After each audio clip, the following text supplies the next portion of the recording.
अस्सलाम वालेकुम my dear students and viewers. उम्मीद है आप सब लोग खैरियत से होंगे।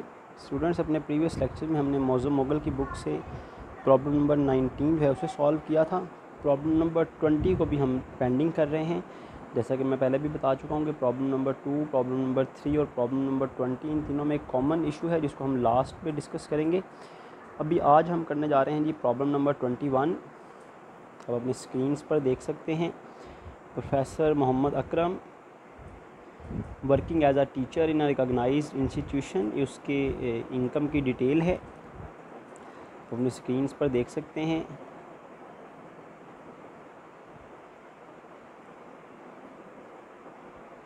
Compute the taxable income and tax payable, find out करनी है इनकम। क्वेश्चन करना स्टार्ट करते हैं जी। सबसे पहले हमारे पास बेसिक सैलरी है 13 लाख, फुली टैक्सेबल है। तरतीब से जैसा कि आप जानते हैं कि इनकम फ्रॉम सैलरी सबसे पहले हम सॉल्व करते हैं। तो बेसिक सैलरी 13 लाख है, फुली टैक्सेबल है। बेसिक सैलरी के बाद बोनस है, फुली टैक्सेबल है। ये टीचर का एक क्वेश्चन है जिसमें हमें टीचर रिलीफ भी देनी पड़ेगी। उसके बाद एंटरटेनमेंट अलाउंस है, फुली टैक्सेबल है।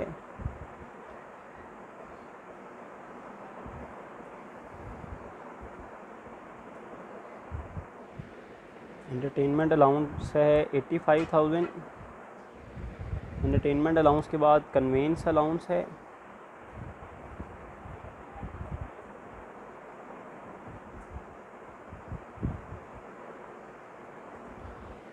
Conveyance allowance 100,000, 1 lakh, fully taxable है। उसके बाद leave fare assistance,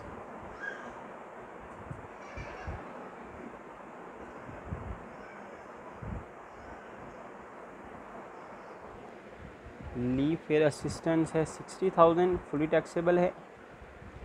then travelling and daily allowance, वैसे तो ये फुली एग्जाम्प्ट है लेकिन आप देखें ब्रैकेट में साथ क्या लिखा हुआ है, ट्रैवलिंग एंड डेली अलाउंस के साथ ब्रैकेट में लिखा हुआ है not properly verified.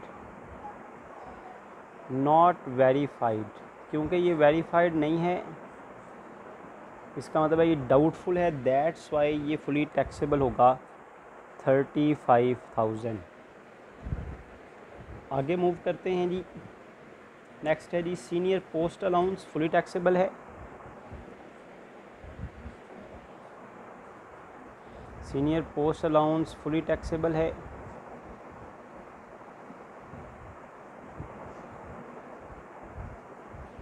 Senior post allowance की अमाउंट है 50,000।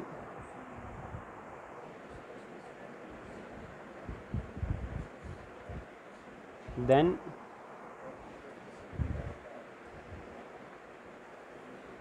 उसके बाद रेंटल इनकम फ्रॉम बिल्डिंग है, इनकम फ्रॉम प्रॉपर्टी में आएगा। देन डेप्रिसिएशन की कोई ट्रीटमेंट नहीं है, प्रॉपर्टी टैक्स की कोई ट्रीटमेंट नहीं है, कलेक्शन चार्जेस की कोई ट्रीटमेंट नहीं है, लीगल चार्जेस या प्रॉपर्टी से रिलेटेड एक्सपेंसेस इनकी कोई ट्रीटमेंट नहीं होती, रिपेयर्स की कोई ट्रीटमेंट नहीं है। Consideration for vacating the property other sources में आएगा। Then income from fruit processing unit setup in FATA, ये इनकम फ्रॉम बिजनेस की आइटम है। Accident insurance premium paid by employees की कोई ट्रीटमेंट नहीं है। Donation to the recognise educational institution, इस पर एवरेज रिलीफ देंगे। ज़कात डिडक्टेड आप जानते हैं टोटल इनकम में से माइनस होती है। Income of non professional writer, income from other source की आइटम है, इसको भी मार्क कर लें। Capital gain on sale of securities, capital gain की आइटम है और एक्वायर्ड बिफोर 1 जुलाई तो ये फुली एग्जाम्प्ट होगी। चिल्ड्रन एजुकेशन एक्सपेंस आप जानते हैं टोटल इनकम में से माइनस होता है अगर आपकी इनकम 15 लाख की रेंज में हो। गोल्डन हैंडशेक की 2 ट्रीटमेंट हैं जी। गोल्डन हैंडशेक देखें जी, यहाँ पर अगर गोल्डन हैंडशेक गिवन हो तो ये इनकम फ्रॉम सैलरी की आइटम होती है, फुली टैक्सेबल होती है। लेकिन अगर गोल्डन हैंडशेक के साथ एवरेज टैक्स रेट्स गिवन हों, जैसा कि आप अपनी बुक पर देख सकते हैं पेज नंबर 483 पर, 483 पेज पर आप देख सकते हैं ये 4th पॉइंट लिखा हुआ है, लास्ट पर लिखा हुआ है in the last 3 year his average rate of tax was 25%, 20% and 15%। अगर गोल्डन हैंडशेक सिंपली गिवन हो तो गोल्डन हैंडशेक को हम इनकम फ्रॉम सैलरी में फुली टैक्सेबल कर देते हैं। लेकिन अगर गोल्डन हैंडशेक के साथ एंड पर ये एवरेज रेट्स गिवन हो तो फिर गोल्डन हैंडशेक जो है ये सेपरेट ब्लॉक ऑफ इनकम में ट्रीट होता है और वहाँ पर इस पर टैक्स चार्ज किया जाता है। तो अभी हम इसको मार्क कर लेते हैं, ये सेपरेट ब्लॉक ऑफ इनकम में चला जाएगा। उसके बाद टैक्स पेड बाय एम्प्लॉयर, इसकी अमाउंट गिवन है, हमारा टैक्स जो है वो हमारे एम्प्लॉयर ने पे कर दिया है, दिस इज़ योर बेनिफिट। इसकी दूसरी ट्रीटमेंट ये होगी, ये टैक्स डिडक्टेड एट सोर्स में लिखा जाएगा क्योंकि ये टैक्स हमारा पे हो चुका है 30,000, ये हमें बेनिफिट भी मिला है क्योंकि हमारा एक्सपेंस था, हमारी कंपनी ने पे कर दिया है। उसके बाद इंटरेस्ट फ्री लोन, तो भाई याद रखें इंटरेस्ट फ्री लोन है फ्रॉम एम्प्लॉयर। तो सबसे पहले देखना लोन की रकम 10 लाख से ज़्यादा है या नहीं। अगर 10 लाख से ज़्यादा है तो जितना लोन मिला है उस लोन पर, क्योंकि कोई इंटरेस्ट आपसे नहीं लिया गया तो मार्केट रेट है 10%, आपसे कोई इंटरेस्ट नहीं लिया गया तो आपको 10% का बेनिफिट हो गया। वो 10% का बेनिफिट हम लोन पर कैलकुलेट करेंगे और वो फुली टैक्सेबल हो जाएगा। उसके बाद income from yarn business, income from business के आइटम है। नोट्स में आ जाएँ आप, पहला नोट है rent free furnished accommodation is provided by the employer, entitle amount of rent is 2 lakh, fair market rent is 5 lakh, house is owned by spouse, house जो है वो स्पाउस का है, उसकी वाइफ का है, इससे हमें कोई फ़र्क नहीं पड़ता, घर उसे दिया गया है और इसके अलावा उसे एंटाइटल अमाउंट ऑफ रेंट दी गई है। तो आपने क्या करना है जी, आपने फेयर मार्केट रेंट भी लिखना है 5 लाख और 45% भी लेना है बेसिक सैलरी का। अकोमोडेशन 2 तरह से प्रोवाइड की गई है,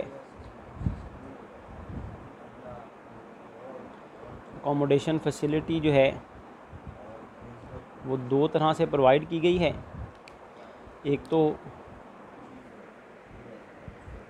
अकोमोडेशन फैसिलिटी प्रोवाइड की गई है रेंट फ्री फर्निश्ड अकोमोडेशन की शक्ल में,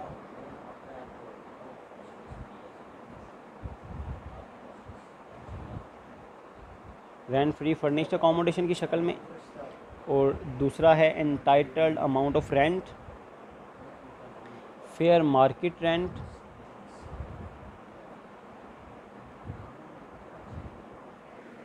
फेयर मार्केट रेंट है 5 लाख, वो भी लिखेंगे। और जो रेंट फ्री फर्निश्ड अकोमोडेशन मिली है उसमें हम मिनिमम टाइम स्केल का लेते हैं, मिनिमम टाइम स्केल नहीं है तो बेसिक सैलरी का 45% ले लें, 13 लाख का 45% लेंगे हम, तो हमारे पास आ जाएगा जी 5,85,000, 5,85,000। अब देखा जाएगा इनमें से कौन सी अमाउंट हायर है, higher amount will be taxable, तो 5,85,000 हायर है, वो टैक्सेबल हो जाएगा। तो अकोमोडेशन की इस तरह से हमने कैलकुलेशन कर लेनी है जी, ठीक हो गया जी। नेक्स्ट आगे मूव करते हैं। अकोमोडेशन के बाद नेक्स्ट लिखा हुआ है tax deducted at source, tax deducted at source आप जानते हैं। उसके बाद है compensation from insurance company in respect of damage of agriculture produce, इसकी कोई ट्रीटमेंट नहीं है। आपकी एग्रीकल्चर प्रोड्यूस थी, उसको डैमेज हो गया, इंश्योरेंस कंपनी ने आपको रिकवरी दे दी, इसकी यहाँ पर कोई ट्रीटमेंट नहीं है। In the last 3 year his average rate of tax, average rate of tax हमें गिवन है, यह मैंने बताया गोल्डन हैंडशेक पर अप्लाई होना है। यहाँ तक हमने पूरा क्वेश्चन पढ़ लिया है, इनकम फ्रॉम सैलरी कंप्लीट हो गई। तो यहाँ तक आप टोटल करेंगे तो आपके पास आएगी टोटल सैलरी इनकम, कितनी आ गई जी total salary income, total salary income आपके पास आ गई 25,55,000।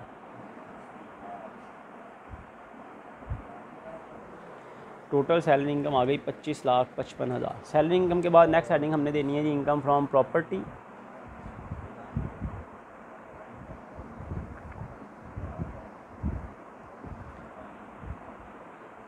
सेक्शन 15 प्रॉपर्टी इनकम से रिलेटेड आपके पास जिनको आपने मार्क किया हुआ है, रेंटल इनकम फ्रॉम बिल्डिंग है, ब्रैकेट में लिखा हुआ है including 30,000 rent of furniture and fitting. Furniture and fitting का जो रेंट है ये इनकम फ्रॉम अदर सोर्सेज में लिखा जाता है, तो यहाँ इसे इनकम फ्रॉम जो है वो अदर सोर्सेज में लिखते हैं, इनकम फ्रॉम बिजनेस में लिख सकते हैं। तो हमारे पास यहाँ पर इनकम फ्रॉम प्रॉपर्टी में जो इनकम है उसमें से माइनस करते हैं रेंटल इनकम में से। पहले तो ये काम करें जी, रेंटल इनकम है उसमें से लेस करें rent of furniture and fixtures. Rental income है जी 2,70,000, उसमें से 30,000 ये रेंट माइनस करेंगे और इसको अदर सोर्सेज में हमने लिखना है। तो प्रॉपर्टी इनकम आपके पास आ गई 2,40,000। प्रॉपर्टी इनकम के बारे में रूल है जी, टू बी टैक्स सेपरेटली, कि इस पर सेपरेटली टैक्स लगाया जाता है। इनकम फ्रॉम प्रॉपर्टी के बाद नेक्स्ट हेडिंग आपने देनी है income from business, section 18।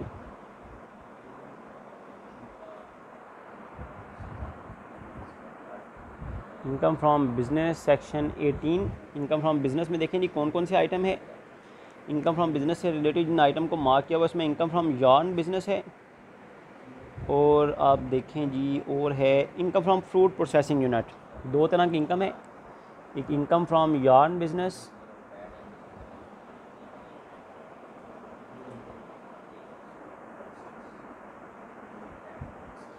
Income from yarn business fully exempt है क्योंकि ये सेटअप इन फाटा है।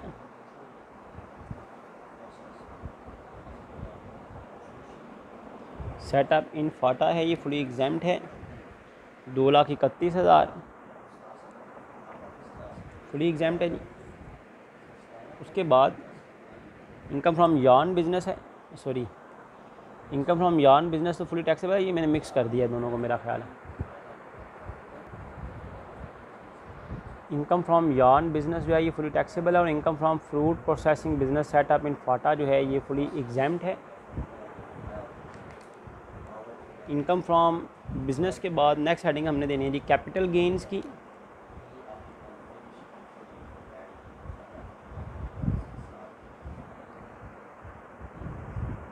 सेक्शन 37। कैपिटल गेन से रिलेटेड देखें जिन चीज़ों को हमने मार्क किया हुआ है उनमें कैपिटल गेन से रिलेटेड कौन कौन से आइटम है।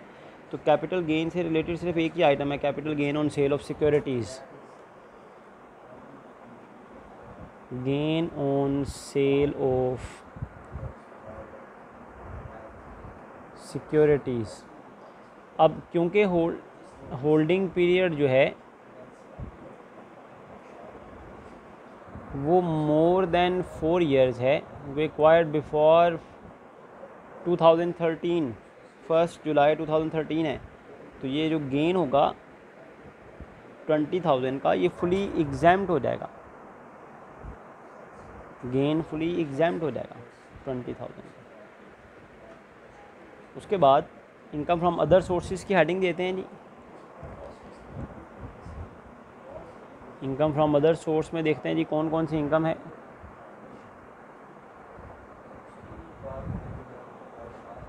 Income from other sources section 39। Income from other source के आइटम्स को देखते हैं जी। सबसे पहले तो rent of furniture and fitting है जो हमने लिखा था, जो हमने प्रॉपर्टी में से अलग किया था कि प्रॉपर्टी इनकम का हिस्सा नहीं है, तो ये अदर सोर्स में आएगा। Rent of furniture and fitting, rent on furniture and fitting जो है ये टैक्सेबल है 30,000। उसके बाद अदर सोर्स ऑफ इनकम की बाकी आइटम्स की तरफ चलते हैं।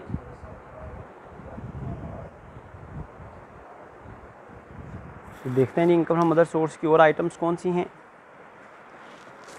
तो सबसे पहले हमने इनकम फ्रॉम अदर सोर्स, जैसा कि प्रीवियस रेज़ करने से पहले मैंने अभी आपको rent of furniture and fitting भी दिखाया था। उसके बाद है कंसिडरेशन फॉर वकेटिंग पोजेशन,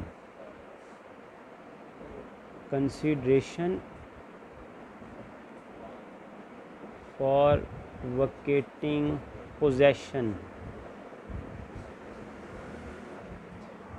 आपको प्रॉपर्टी को वकेट करवाने के बदले में, जो पोजेशन के बदले में रकम मिली है, उसमें से कोई एडवांस पे नहीं किया गया, तो जितनी भी रकम मिले उसका 10% जो है वो टैक्सेबल हो जाता है। 90,000 मिला है, उसका 1/10 9,000 जो है वो अदर सोर्सेज में टैक्सेबल हो जाता है। ये पहले भी हम कर चुके हैं। उसके बाद income of non professional writer fully taxable है।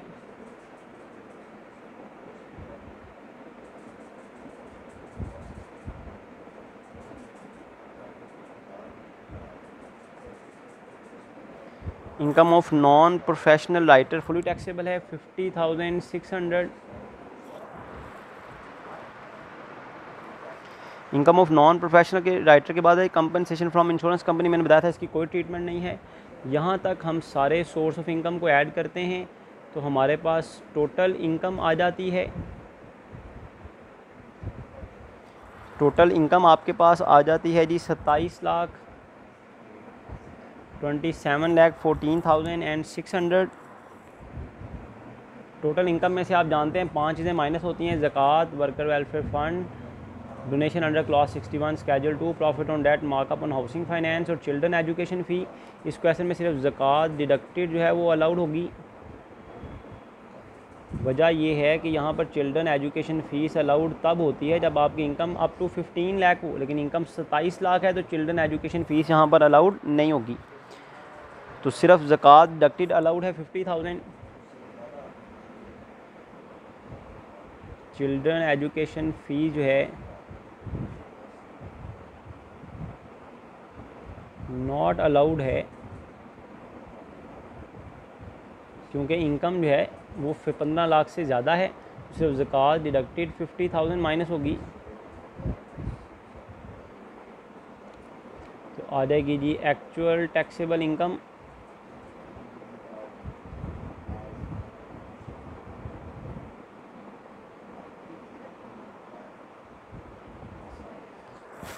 एक्चुअल टैक्सेबल इनकम आ गई 26,64,600।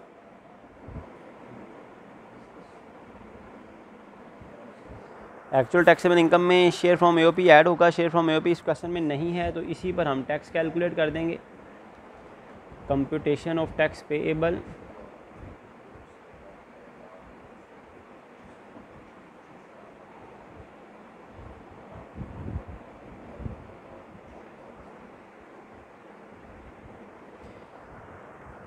कंप्यूटेशन ऑफ टैक्स पेएबल 26,64,000 पर टैक्स कैलकुलेट करेंगे। ये देखें जी 5th स्लैब में आएगा।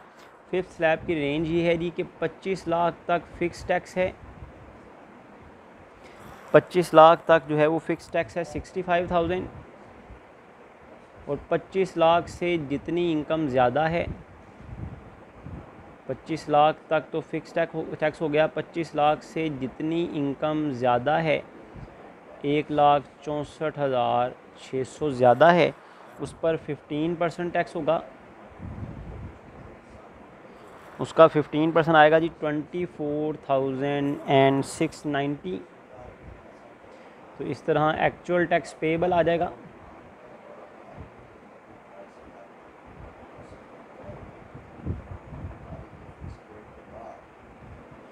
एक्चुअल टैक्स पेएबल आ गया 89,690। एक्चुअल टैक्स पेएबल के बाद इसमें ऐड होगा tax on separate block,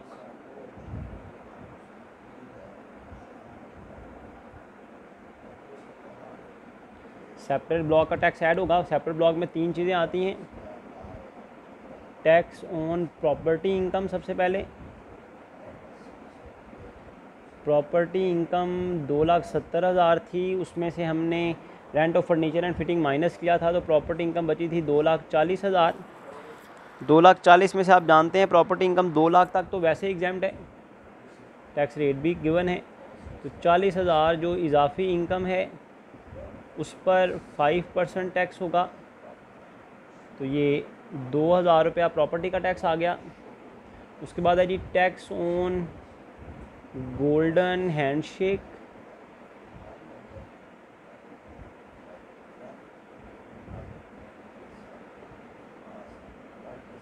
golden handshake की अमाउंट कितनी है जी? गोल्डन हैंडशेक की अमाउंट है 4 lakh.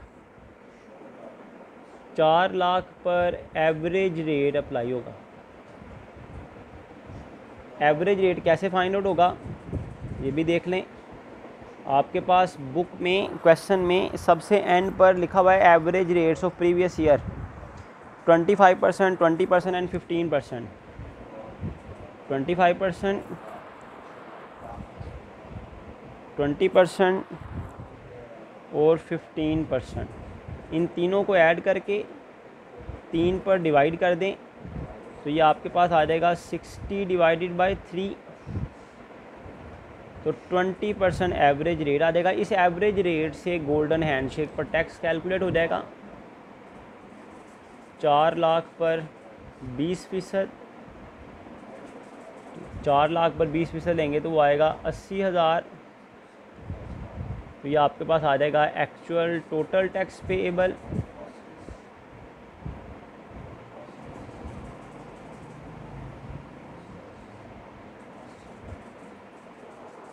Actual total tax payable आ जाएगा 1,71,690, 1,71,690। अब इसमें क्या करना है जी, एक्चुअल टैक्स में 4th स्टेप है जी, इसके बाद सीनियर सिटीज़न नहीं है। 5th स्टेप है टीचर्स रिबेट, वो है बिल्कुल इसमें, less teachers concession at the rate of 40%। लेकिन ये 40% किसका लेना है, टैक्स ऑन सैलरी इनकम का, tax on salary income. Salary income पहले देखें जी कितनी है, आपने total salary income find out की थी। सैलरी इनकम आई थी जी 25,55,000।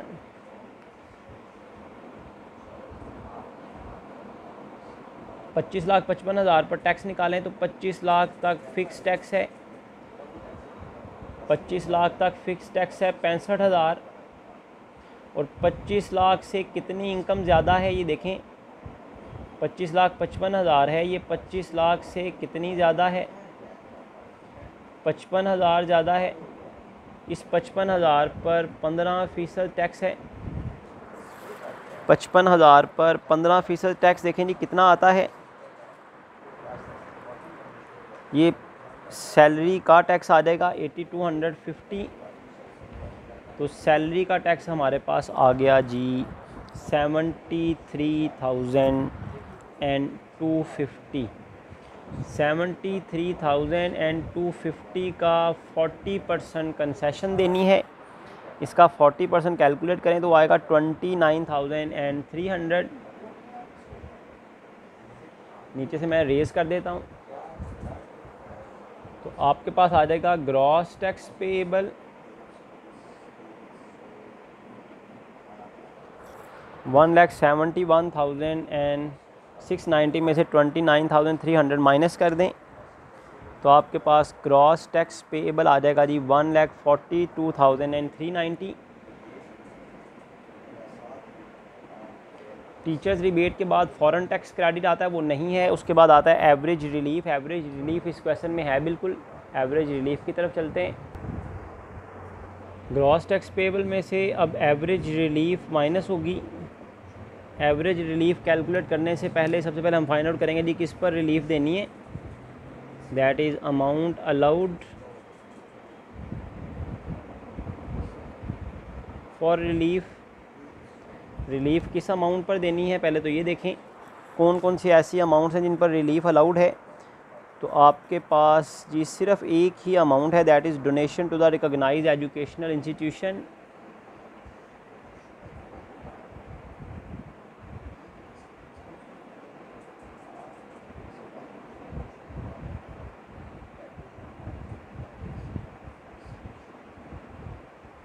Donation to the recognised educational institution वो है 1,20,000। इस पर एवरेज रिलीफ देनी है,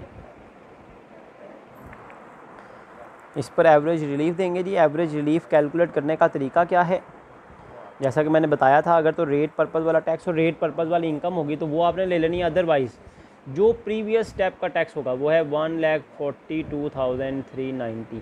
जो प्रीवियस स्टेप का टैक्स होगा इसको डिवाइड कर दें टोटल इनकम के साथ। देखें आपकी टोटल इनकम कितनी थी, एक्चुअल टैक्सेबल इनकम देखें कितनी थी।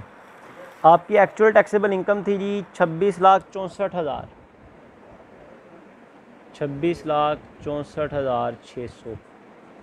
उसके बाद सेपरेट ब्लॉक में कौन कौन सी इनकम आई, एक तो आई प्रॉपर्टी इनकम जिसका टैक्स आपने ऐड किया, एक आई गोल्डन हैंडशेक की इनकम जिसका टैक्स ऐड हुआ। तो 3 तरह की एक्चुअल इनकम है। एक एक्चुअल इनकम हो गई, एक सेपरेट ब्लॉक की प्रॉपर्टी इनकम हो गई और एक गोल्डन हैंडशेक की इनकम हो गई। इसको मल्टीप्लाई कर दें जिस पर रिबेट देनी है। इन दोनों को पहले डिवाइड करें और जिस पर रिबेट देनी है उसे मल्टीप्लाई कर दें। आपके पास एवरेज रिलीफ आ जाएगी जी 5,171। एवरेज रिलीफ की अमाउंट आ जाएगी 5171। इसको माइनस करेंगे तो आ जाएगा net tax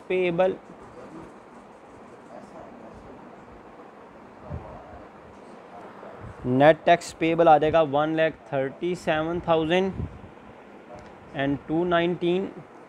net tax payable में से माइनस करें, लास्ट स्टेप है tax deducted at source. Tax deducted at source है जी, टैक्स डिडक्टेड फ्रॉम सैलरी।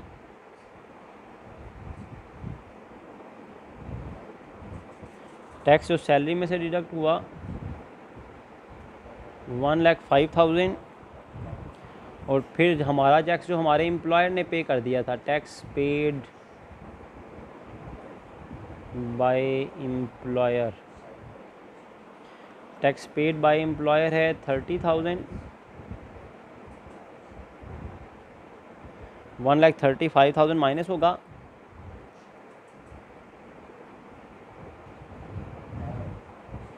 तो आ जाएगा net tax payable with return 2,219 net tax payable with return.